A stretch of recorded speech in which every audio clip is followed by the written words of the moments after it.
Wilayah Spanyol mungkin terlihat normal jika kita melihatnya di atas peta, tapi akan ada sedikit keanehan jika kita memperbesar peta tersebut. Ada beberapa daratan yang menjadi milik Spanyol dan terletak di benua yang berbeda di seberang Laut Mediterania di Afrika. Ini bukanlah kesalahan, sebab di wilayah pantai utara Afrika memang terdapat beberapa wilayah eksklave kecil milik Spanyol yang dikelilingi oleh Maroko. Lalu, bagaimana wilayah perbatasan Spanyol yang unik bisa terjadi? Mari kita bahas lebih jauh.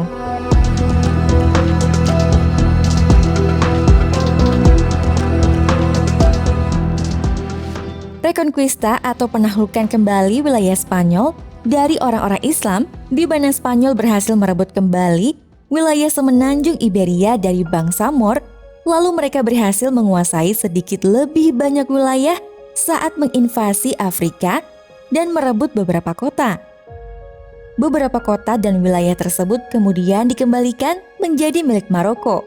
Tapi sebagian wilayah yang tersisa hingga saat ini menjadi milik Spanyol sejak sekitar 500-an tahun yang lalu. Bahkan usianya lebih tua dari kota-kota di daratan Spanyol, seperti Barcelona yang dulunya pernah menjadi bagian dari Prancis. Hal ini menjadi perselisihan dengan Maroko yang ingin mendapatkan seluruh wilayah tersebut dari Spanyol. Meskipun sebenarnya wilayah itu hanyalah pulau-pulau kecil dan gersang di lepas pantai. Tapi ada 3 wilayah lain yang masih menjadi bagian dari daratan benua Afrika. Yang pertama terletak di garis pantai ini, yaitu sebuah wilayah bernama Peñón de Vélez de la Gomera.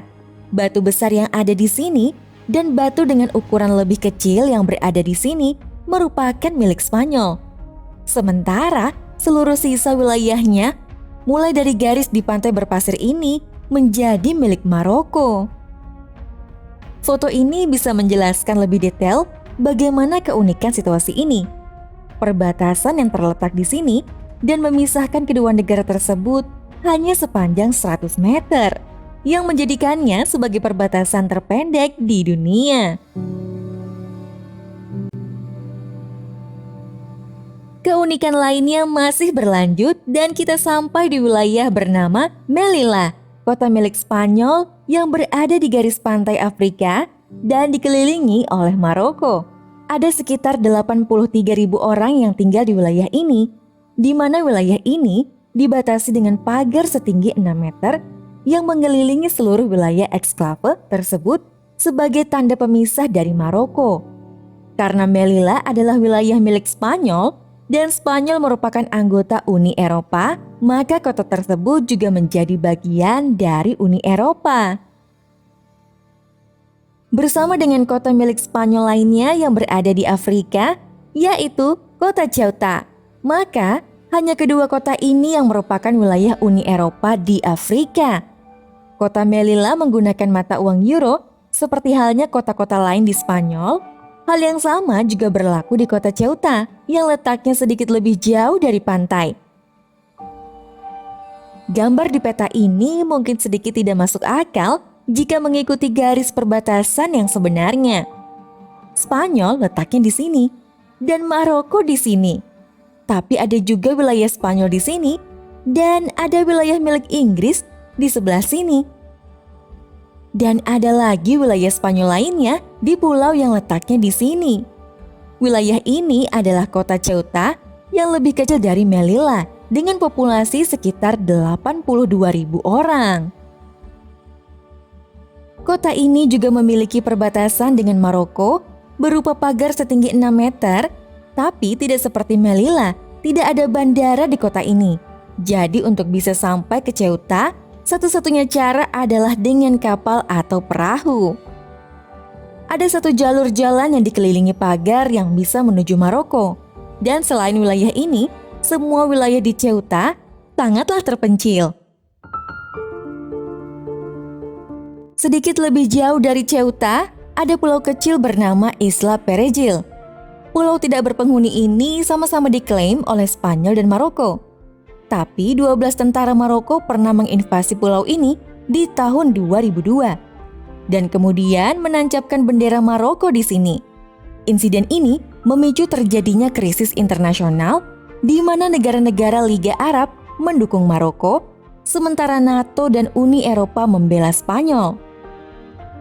Beberapa kapal perang kemudian muncul di sekitar pulau dan Spanyol meluncurkan serangan balik lalu menangkap 12 tentara yang masuk ke pulau tersebut.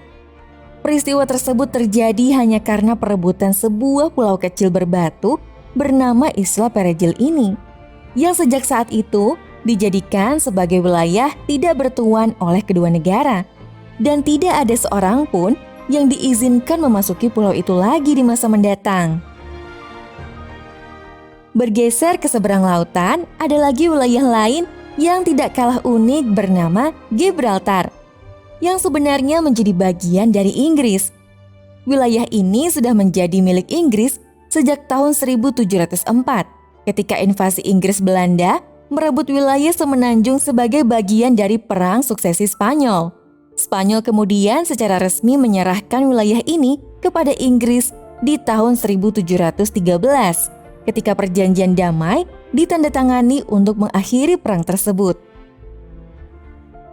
Spanyol terus berusaha mengklaim wilayah ini lagi setelahnya, dan hal ini menjadi sedikit canggung bagi kedua negara di kemudian hari, apalagi setelah Inggris akhirnya keluar dari Uni Eropa, yang artinya wilayah Gibraltar juga harus keluar dari Uni Eropa.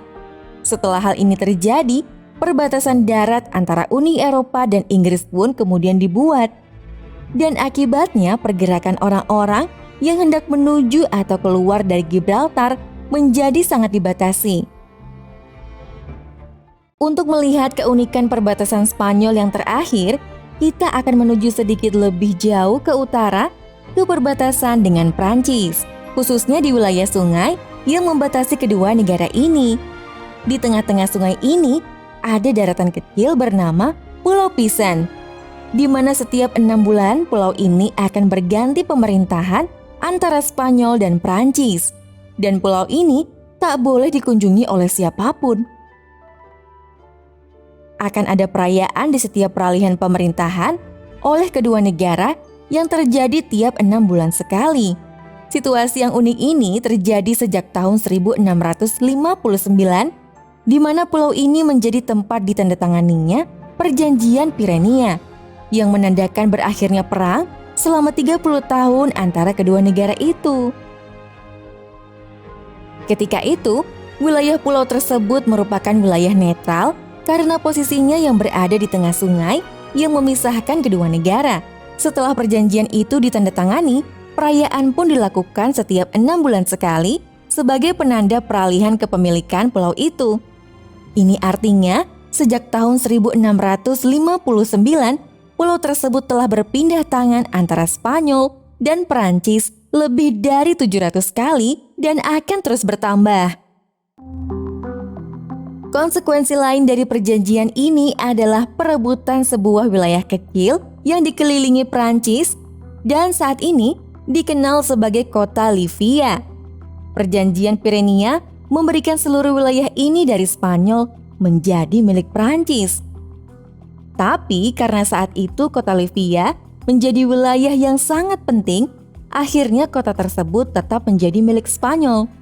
Situasi ini tidak banyak berubah sejak saat itu, dan Livia akhirnya terpisah dari Spanyol dengan wilayah koridor Prancis sepanjang 1,6 km yang letaknya berada di sini. Letak geografis memang memiliki pengaruh besar terhadap perkembangan manusia, tapi tidak menentukannya.